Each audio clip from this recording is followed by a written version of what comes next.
Me mudé al edificio con la esperanza de dejar atrás todo lo que me agobiaba. Terminé una relación que me dejó más vacío que cualquier otro sentimiento.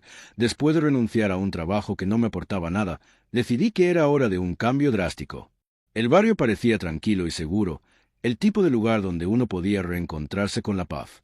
Pero desde el primer día, una sensación extraña se instaló en mí. El apartamento 12B, justo al final del pasillo, parecía estar fuera del tiempo y del espacio. Cuando llegué a mi nuevo hogar, todo era fresco y limpio. Los vecinos, aunque poco sociables, eran amables. Pero nadie hablaba mucho del 12B.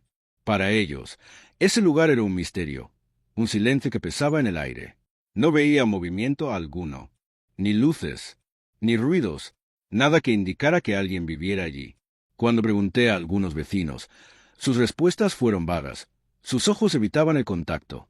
Me dijeron que el hombre que vivía ahí casi no salía, que llevaba años sin pisar el pasillo y que, a veces, parecía que el apartamento estaba vacío. Mi curiosidad crecía día tras día.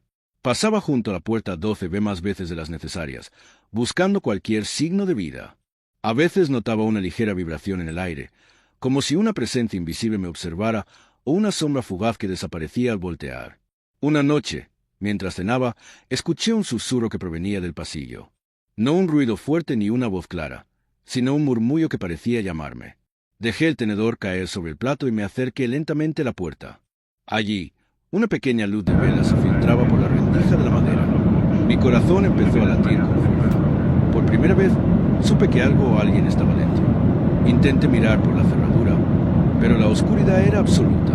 Sin embargo, sentí que alguien estaba ahí, esperándome o quizás vigilándome. Esa noche no pude dormir. La vela seguía encendida hasta que el amanecer la consumió. A partir de ese día, empecé a notar más detalles inquietantes. Por las noches, a veces, escuchaba pasos lentos y arrastrados, como si alguien caminara por el apartamento. Otros días, un olor fuerte a humedad y tierra invadía el pasillo. Me preguntaba qué clase de persona podía vivir encerrada tanto tiempo. Decidí que debía saber la verdad. No podía quedarme con esa duda. Así que empecé a buscar información. Fui a la administración del edificio, donde me dijeron que el propietario del 12B era un hombre llamado Samuel, pero que hacía años que nadie lo veía. Según los papeles, el apartamento estaba ocupado, pero sin contacto alguno con el exterior. Pasé horas en bibliotecas y archivos digitales buscando pistas. Encontré un par de noticias antiguas sobre un incendio en ese edificio, ocurrido 10 años atrás, que había dejado un saldo de varios heridos y una víctima fatal. ¿Podría estar relacionado?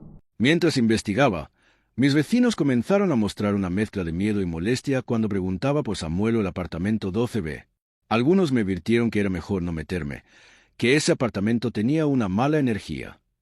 No podía dar marcha atrás. Algo me decía que debía continuar, a pesar de las advertencias. Una tarde, recogiendo el correo en el vestíbulo, vi a una mujer mayor que vivía en el 11A. Con voz baja, me contó que Samuel había sido un hombre solitario, obsesionado con guardar secretos y evitar el mundo exterior. Que tras el incendio, su vida se había derrumbado y había decidido aislarse completamente. Su mirada reflejaba tristeza, y cuando mencionó el nombre de Samuel, parecía como si quisiera borrar ese recuerdo. Esa noche, volviendo a mi apartamento, sentí un escalofrío. Miré hacia el 12B y por un instante, la luz de la vela apareció otra vez. Pero esta vez, la sombra detrás de la cortina parecía moverse. Mis manos temblaban mientras me acercaba. No había duda, alguien o algo vivía ahí. Decidí tocar la puerta. Nada, solo el silencio. Intenté llamar, pero no respondieron. Entonces, empecé a escuchar un golpe suave desde el interior, como si alguien quisiera comunicar algo. Al día siguiente, intenté hablar con la administración para pedir permiso para investigar más a fondo, pero se negaron. Dijeron que era un asunto privado. No me rendí. Por las noches, empecé a dejar notas bajo la puerta. Preguntas simples. ¿Estás bien? ¿Necesitas ayuda? Pero nunca obtuve respuesta. Las semanas pasaron y mi obsesión creció. Mi mente no podía evitar imaginar qué o quién estaba allí. Un día, encontré en la basura del edificio un cuaderno viejo, cubierto de polvo y con la tapa rota. Era un diario. Lo abrí con cuidado y comencé a leer. Las páginas estaban llenas de letras apretadas, garabatos y dibujos extraños. Había relatos de soledad, miedo, pero también de una obsesión por el pasado. El diario hablaba de Samuel. pero en primera persona, como si el dueño escribiera sus pensamientos más profundos. Descubrí que Samuel había sufrido una pérdida terrible. Su esposa y su hija habían muerto en el incendio que mencionaban las noticias. Desde entonces, su vida había sido una lucha constante contra el dolor y la culpa. El diario describía noches interminables, voces que no cesaban, y la sensación de ser observado por sombras que no se podían explicar. Leí hasta que una última página me heló la sangre. Si alguien encuentra esto, por favor, no intente salvarme. Estoy atrapado en algo que no puedo controlar. No es el incendio lo que me consume, sino lo que traje conmigo. Me pregunté qué significaba eso. ¿Samuel estaba vivo? ¿O atrapado en algún tipo de prisión invisible? Decidí que debía hacer algo. No podía dejar que esa historia terminara en un silencio eterno. Pero justo cuando pensaba en cómo actuar, comenzaron a suceder cosas extrañas en mi propio apartamento. Luces que parpadeaban, objetos que se movían del lugar, susurros que escuchaba al despertar. La línea entre la realidad y la locura comenzó a borrarse. Sentí que el 12B no solo guardaba secretos, sino que su oscuridad empezaba a traspasar las paredes. Pasaron las semanas, y cada noche la vela reaparecía en la puerta, como una señal que no podía ignorar. Y entonces, una noche, alguien respondió a una de mis notas. La respuesta a mi nota apareció escrita en una hoja arrugada, deslizada bajo la puerta del 12B esa misma noche. Era apenas una línea. No toques más. Si entras, no volverás. Un escalofrío me recorrió el cuerpo. Esa advertencia era clara, pero la curiosidad que me había consumido desde que llegué al edificio ahora se había convertido en una mezcla peligrosa de miedo y obsesión. Quería entender qué pasaba en ese apartamento, y por qué Samuel, si es que seguía vivo, había dejado esa nota. A partir de ese momento, mi vida comenzó a girar alrededor del misterio del 12B. No podía evitar pasar horas frente a su puerta, intentando escuchar cualquier sonido, observar cualquier movimiento. Pero no pasó mucho tiempo antes de que los límites entre la realidad y la paranoia empezaran a desdibujarse. Las noches se hicieron interminables. Escuchaba susurros apenas audibles que parecían llamar mi nombre y sombras que se movían en los rincones oscuros de mi apartamento. Intentaba racionalizarlo, el estrés de la mudanza, el cansancio, la soledad, pero la presencia se sentía cada vez más real, como una presión constante que oprimía mi pecho. Una noche, mientras repasaba el diario de Samuel, sentí que alguien me observaba. Me giré rápidamente, pero no había nadie. Sin embargo, una figura oscura apareció reflejada en el espejo de pasillo.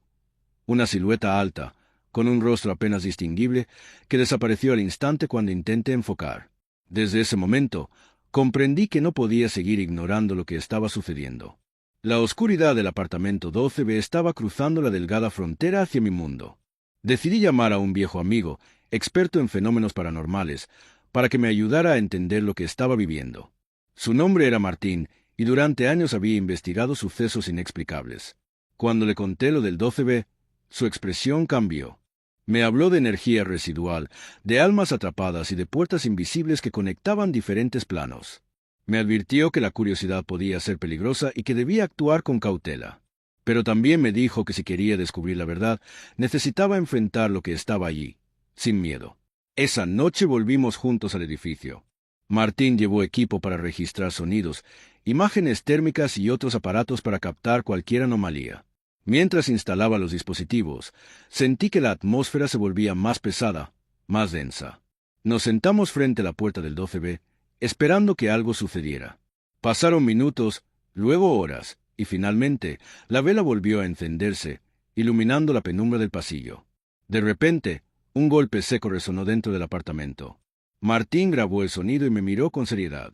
«Está pasando algo», dijo. «Esa energía no es normal». Intentamos abrir la puerta, pero estaba cerrada con llave desde dentro. No había manera de entrar sin forzarla. Fue entonces cuando escuchamos una voz, débil, quebrada, que parecía venir desde el interior. «¿Ayuda? Por favor». Mi corazón latía con fuerza. ¿Era Samuel? ¿O algo más? Martín sugirió que intentáramos una sesión para comunicarnos. Encendimos velas, usamos un tablero Ouija que él había traído y comenzamos a preguntar. La experiencia fue intensa. La tabla se movía con fuerza, deletreando palabras que helaban la sangre. Dolor, culpa, miedo, no escaparás. De repente, la vela se apagó y una ráfaga de viento frío atravesó el pasillo. Sentí que algo invisible me tocaba la cara. Mi piel se erizó. Decidimos retirarnos esa noche, pero la sensación de ser observados no nos abandonó. Al día siguiente, el diario de Samuel había desaparecido de mi apartamento. No había ninguna explicación lógica.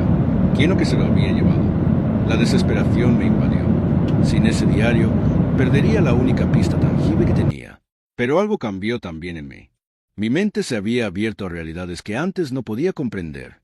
Pasaron semanas y comencé a tener sueños extraños.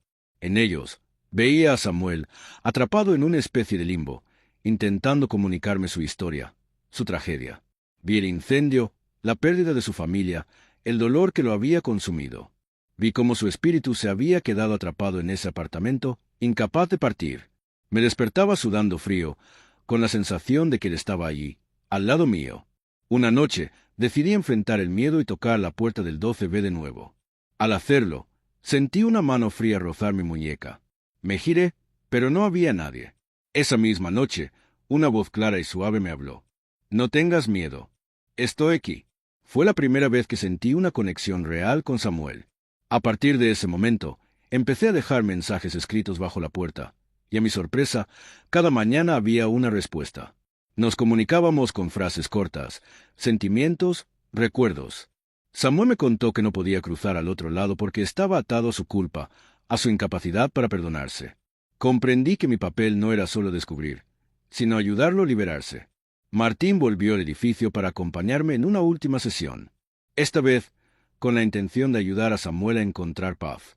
Durante horas, dialogamos a través de la tabla, hasta que una calma profunda invadió el lugar. La vela se consumió completamente y una luz tenue llenó el apartamento 12B por un instante. Al día siguiente, el apartamento estaba vacío. No había señales de Samuel, ni de la vela ni de la sombra que nos había perseguido. Supe que, finalmente, había encontrado descanso. Esa experiencia cambió mi vida para siempre. Me enseñó que el miedo puede ser un puente hacia la comprensión, y que a veces la oscuridad solo es la espera de una luz.